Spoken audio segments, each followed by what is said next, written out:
Everyone loves a good horror story, as long as it's the right fit.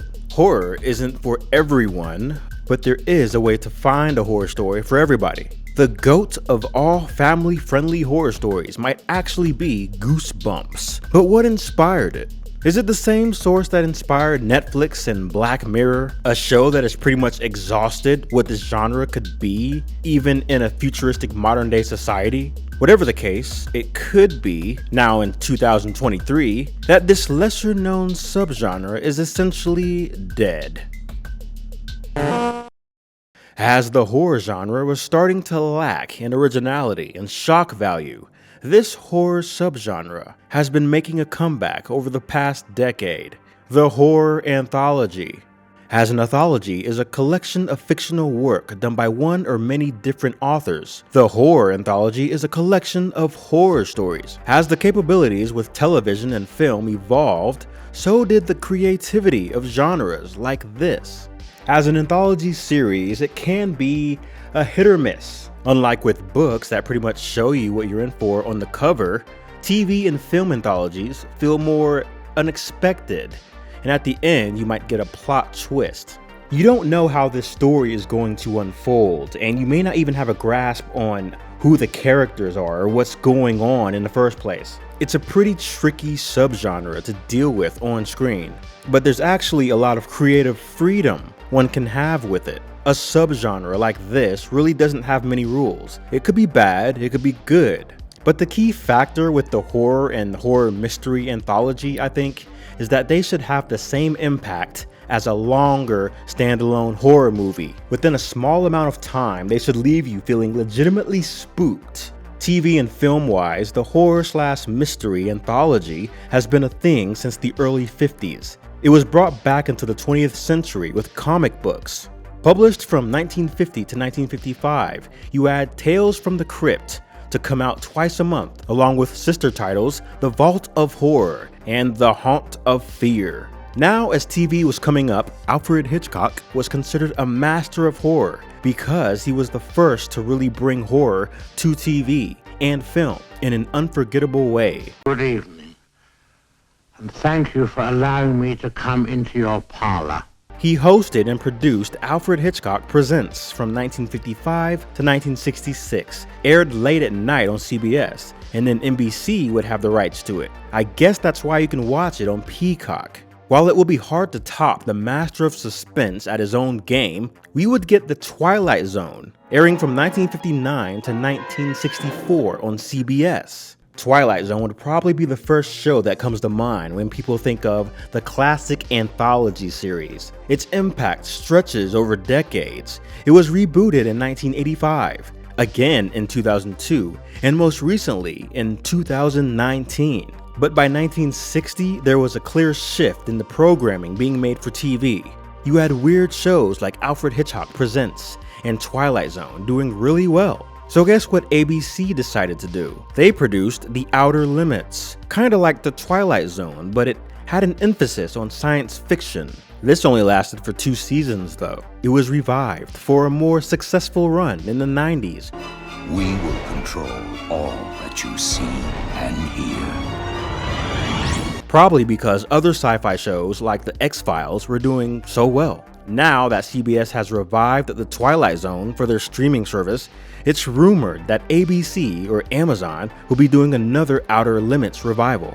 While these 3 shows and the horror comics of the 50s might be considered the best examples of a classic horror anthology, the 80s proved to evolve the genre even further. The 80s is known to have revolutionized the whole horror thriller genre through the movies that came out. And from 1983 to 1988, there was a TV series called Tales from the Dark Side, which took the already established horror, sci-fi fantasy anthology and added some humor to it as well. It was created by horror icon George Romero after the success of his horror comedy anthology film, 1982's Creep Show. You'll scream at ghastly ghouls, cringe at weird kids, and shiver at the doings of evil doctors. Now, Creep show, along with Tales from the Dark Side, was inspired from the Tales from the Crypt comics, which got adapted to TV in 1989. Tales from the Crypt would run on the fairly new premium cable channel HBO until 1996. It was hosted by this very creepy looking puppet called the Crypt Keeper, and brought the dark comedy comic book stories to life. Next up on the Home Chopping Network, it's time for the Crypt Keeper's Fashion Boutique. We've got everything from face scream to mascara. Being on HBO, it could get away with a lot and not be censored. It definitely was not for kids in the same way Adult Swim isn't for kids, but still entertaining for anyone who could stomach it.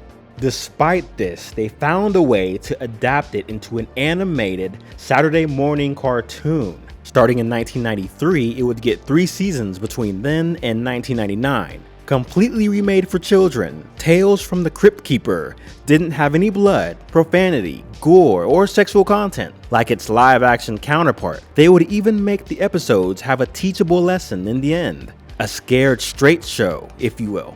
In 1996, there was even a Saturday morning game show called Secrets of the Crypt Keeper's Haunted House, and it would get an Emmy nomination in 1997 for Outstanding Game Show. The show was short-lived, but in 2002, there was even a kids cooking show hosted by the Crypt Keeper on Kids WB.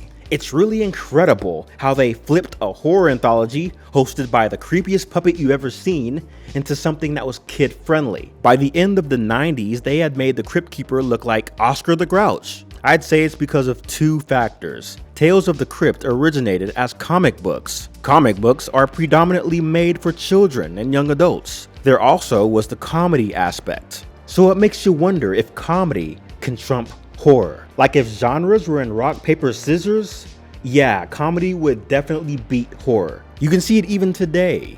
You'll have an R-rated horror movie like The Terrifier, and because it has a comedic undertone, kids will be drawn to it. Horror comedy is definitely a genre that works in getting a wide audience. As early as 1992, our friends Nickelodeon would start airing a show called Are You Afraid of the Dark? This was maybe the first horror anthology series made specifically for a kids demographic. It started as a Halloween special, but would branch off into a series inspired by the Twilight Zone and urban legends.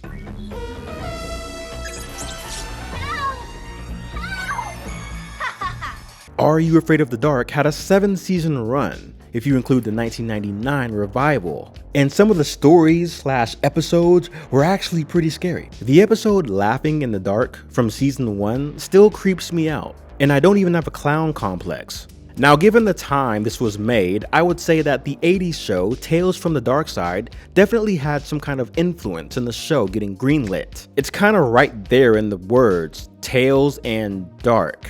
Nickelodeon made a lot of spin-offs and revivals around 2019, and this included a revival for Are You Afraid of the Dark? The revival is interesting because it seems to follow the anthology format of having a whole season with one theme, instead of having a different theme in every episode. This was something normalized with American Horror Story.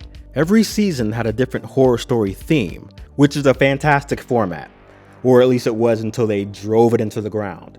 Well, Nickelodeon started trying this out. One season is called Carnival of Doom, another is called Ghost Island. But over the course of 3 years and 3 seasons, they've only made 12 episodes, so I don't know. Do they want to revive this show or not? That brings me to the next kid-friendly horror anthology, a series hell-bent on readapting itself to both movie and TV format, Goosebumps. Goosebumps surely has to be the most well-known example of horror anthology made for children. It's a legitimate franchise that has made its way into books, TV, film, video games, comics, audio, and even board games.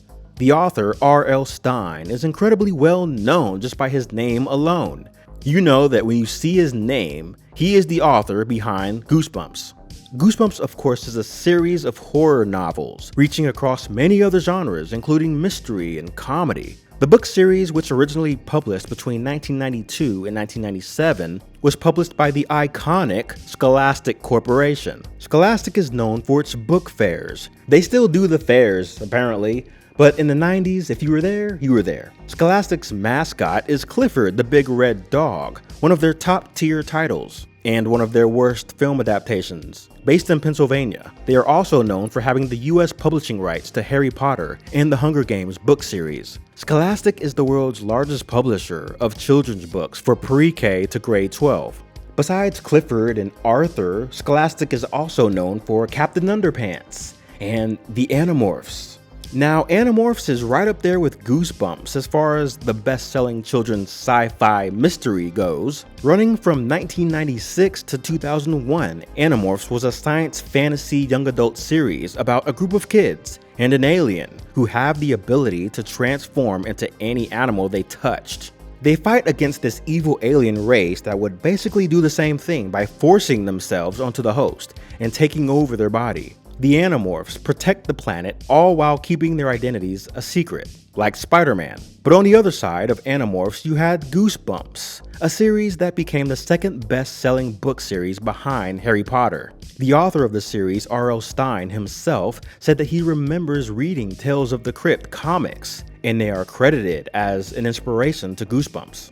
The original TV series aired between 1995 and 1998, through Fox Kids, and it followed the format of each episode being titled with one of the books. Through the 2000s, it seemed that Goosebumps was pretty much forgotten, besides the re-airing Cartoon Network did from time to time. In the 2010s, we got the Goosebumps movie, and I actually forgot that it existed until I started looking up Goosebumps. There was the 2015 movie with Jack Black playing R.L. Stine. The development of a Goosebumps movie dates back to the 90s, during its peak, where a movie script just couldn't get off the ground. It was kinda like the Goosebumps monsters were coming to life, like the animals in the 90s Jumanji film. Surprisingly, I must say, there was a sequel in 2018.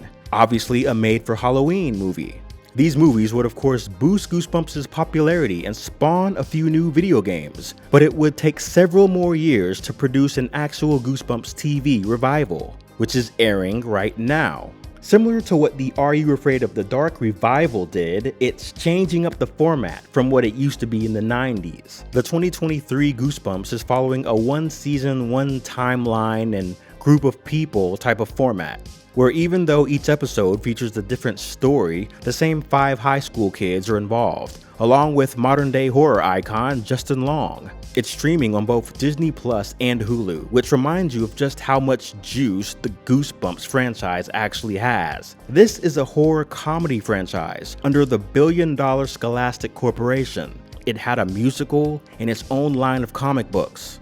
You really can't get more successful in the kid-friendly horror anthology genre than Goosebumps. At the end of the day, Goosebumps went to making comics, which was the origin of this whole horror comedy anthology genre to begin with. A lot of what we have now is owed to those 50s comics. This includes even American Horror Story. Unfortunately, it seems like the anthology horror genre is a bit played out. We've seen some of the best modern anthology horror already with Netflix's Black Mirror. And then you have the classics. When the networks are having to resort to rebooting a show from the 50s, they might be out of ideas. I think this horror anthology genre actually peaked during the 90s and 2010s, and there's just not much more you can do with the Twilight Zone formula that hasn't already been done. The genre has been looking to what American Horror Story has done during the 2010s and made that the new norm for anthology horror. And now that American Horror Story has exhausted its resources, so to speak,